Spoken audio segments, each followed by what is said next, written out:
So hello guys, this is Rahul Pandey and today we are going to cover geography. Guys आज के video में जो हम चैप्टर पढ़ेंगे वो है guys physical features of India. Guys physical features of India का मतलब क्या है? फिजिकल का मतलब होता है गाइज कि जिसे हम देख सकते हैं, जिसे हम छू सकते हैं और जिसे हम ऑब्जर्व कर सकते हैं, तो उसे हम फिजिकल कहेंगे। फीचर्स ऑफ इंडिया, इंडिया के पास क्या क्या फीचर्स हैं, ओके तो इन्हीं सब चीज़ों के बारे में आज के वीडियो में हम डिस्कस करेंगे। पहली बात गाइज कि इंडिया के पास वर्ल्ड के सबसे बड़े माउंटेन हिमालयस है। सेकंड, डेजर्ट्स हैं, नॉर्दर्न प्लेन्स हैं, पेनिनसुलर प्लेट्यू है, आइलैंड्स हैं। तो इन्हीं सब चीज़ों से हमारा इंडिया बना हुआ है। हमारा इंडिया बस कंकड़ और मिट्टी से नहीं बना हुआ है। इंडिया में बहुत सारे फीचर्स हैं। तो इन्हीं सब चीज़ों के बारे में आज की वीडियो में हम डिस्कस करेंगे और उसके मैकेनिज़्म को समझेंगे कि आखिर हिमालयस का फॉर्मेशन कैसे हुआ है। मैकेनिज़्म को जब आप समझोगे तो आपको ज्योग्राफी बहुत अच्छी लगेगी। ओके, तो मैकेनिज़्म को हम समझते चलेंगे और इसके बारे में बहुत अच्छे से डिस्कस करेंगे। अब है guys, according to the theory of plate tectonics. अब प्लेट टेक्टोनिक्स के थियोरी के बारे में हम पढ़ेंगे। Okay, earth crust is divided into 7 major and some minor plates. कहने का मतलब है गाइज कि जो हमारा अर्थ क्रस्ट है वो 7 मेजर प्लेट्स में बटा हुआ है। ओके, 7 मेजर प्लेट्स में बटा हुआ और उसमें कुछ माइनर प्लेट्स भी हैं। Okay, plates are continuously moving floating on magma. कहने का मतलब है गाइस कि जो अर्थ क्रस्ट है, जो प्लेट्स हैं, वो हम मैग्मा पे फ्लोट करते रहते हैं, मीन्स तैरते रहते हैं। ओके, जैसे कि आप कभी किसी रिवर या किसी भी पानी में थर्मोकोल के सीट को डालोगे, ओके वो क्या होगा, वो फ्लोट करेगा पानी पे। ओके, वो पानी पे फ्लोट करेगा। उसी तरह से हमारा क्रस्ट जो है वो मैग्मा पे फ्लोट करते रहता है।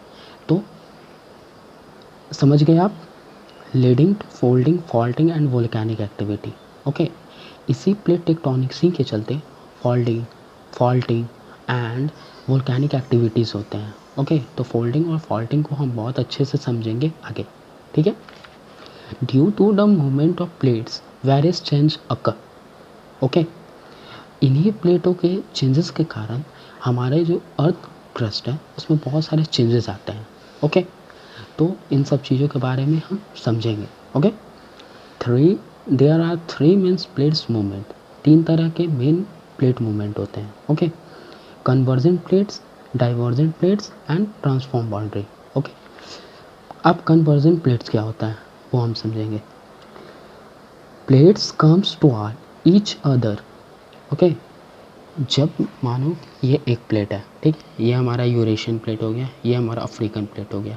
ये जब 2 प्लेट हैं ये एक ही डायरेक्शन में आएंगे, ऐसे आएंगे, ठीक है, ईच अदर एक ही डायरेक्शन में आएंगे, तो क्या होगा, ये कन्वर्जिंग प्लेट कहलाएगा। ठीक है, कन्वर्जेंट प्लेट्स। तो कन्वर्जेंट प्लेट्स एक ही डायरेक्शन में जब आएंगे तो क्या होगा, अब ये आ रहे हैं तो अंदर के पार्टिकल को भी अपने साथ लेके आएंगे। ऐसे प्लेट ऐसे आ रहा है तो अंदर के जितने भी पार्टिकल्स हैं वो अपने साथ लेके आएगा। तो वो लेके जब आएंगे तो क्या होगा, माउंटेन का फॉर्मेशन होगा। ओके, कन्वर्जेंट प्लेट से माउंटेन का फॉर्मेशन होता है। अगर आपसे कोई पूछ दे कि कन्वर्जेंट प्लेट से किस चीज़ का फॉर्मेशन होता है, तो माउंटेन क्रिएट होता है। Okay, divergent plate. अब देखो डाइवर्जेंट प्लेट्स क्या होते हैं। जब 2 प्लेट हैं, ठीक है, ये हमारा प्लेट्स हैं, ये यूरेशियन, ये अफ्रीकन, ये प्लेट्स हैं, ऐसे हैं, ये दोनों पीछे खिसक जाएंगे, तो इसे हम डाइवर्जेंट प्लेट्स कहेंगे। जैसे ये 2 माउंटेन है, ओके, ये दोनों माउंटेन जॉइंट है। अब ये क्या हुआ कि प्लेट पीछे खिसक गया, तो ये तो बीच में खाली हो गया। तो यहाँ क्या होता है, यहाँ ज़्यादातर रिफ्ट वैली क्रिएट होती है। ओके, पर कभी कभी क्या होता है कि वोल्केनो इरप्शंस भी हो जाते हैं। ओके, पर ज़्यादातर रिफ्ट वैली क्रिएट होती है। तो डाइवर्जेंट प्लेट से क्या होता है, रिफ्ट वैली क्रिएट होता है या वोल्केनिक एक्टिविटी हो सकती है। ओके, अब है नेक्स्ट, ट्रांसफॉर्म बाउंड्री क्या होता है। Transform boundary guys, plates move horizontally. Means guys कभी कभी क्या होता है कि जो प्लेट्स होते हैं इस तरह से भी आगे पीछे भी मूव कर जाते हैं।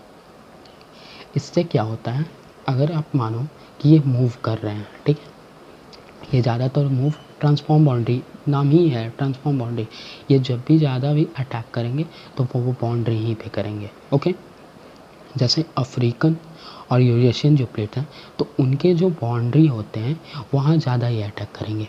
तो इससे क्या होता है, इससे ज़्यादातर अर्थक्वेक आते हैं, वोल्केनिक एक्टिविटी होती है इससे भी।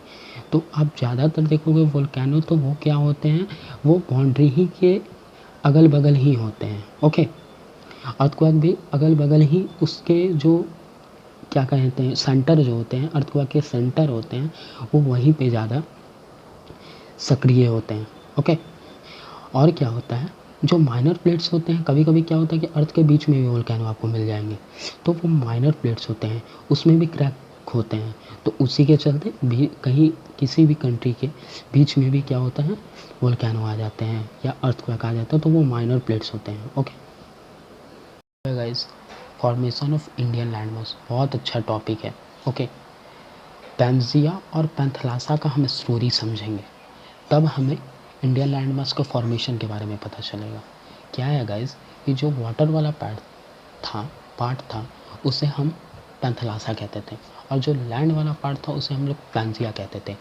जो पैंजिया था वो दो भागों में बटा हुआ था, एक था आपका लॉरेशिया अंगारा लैंड उसे कहते थे, और साउदर्न पार्ट जो था उसे हम लोग गोंडवाना लैंड कहते थे। ओके, कहने का मतलब है गाइस कि जो नॉर्दर्न पार्ट था उसे हम अंगारा या लॉरेशिया कहते थे, और जो साउदर्न पार्ट था उसे हम क्या कहते थे, गोंडवाना लैंड कहते थे।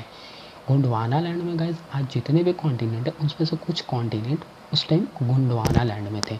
आज की बात नहीं है गाइस, ये 100 साल 200 साल पहले की बात नहीं है, वो ये लाखों साल करोड़ों साल पहले की बात है। ओके, क्या था गाइस कि इस गोंडवाना लैंड में क्या था कि हाँ, इंडिया था, ऑस्ट्रेलिया था, साउथ अफ्रीका था, साउथ अमेरिका था, अंटार्कटिका था और वन लैंड मास था। मतलब एक ही लैंड पे ये सारे कॉन्टिनेंट थे। ओके, अब क्या हो गया, आप सोचोगे कि तो टूट कैसे गए, टूट नहीं गए गाइस, कन्वेंशनल करंट के चलते क्या हुआ, ये स्प्लिट कर गया। ओके, जैसे आप पतीली में गर्म पानी गर्म करोगे तो वो उबलेगा तो वो सबसाइड हो जाएगा। ओके, वैसे ही हमारा जो मैग्मा था वो बहुत ज़्यादा हीट में था, तो हीट के चलते ये क्या हो गया, ये प्लेट्स स्प्लिट कर गए।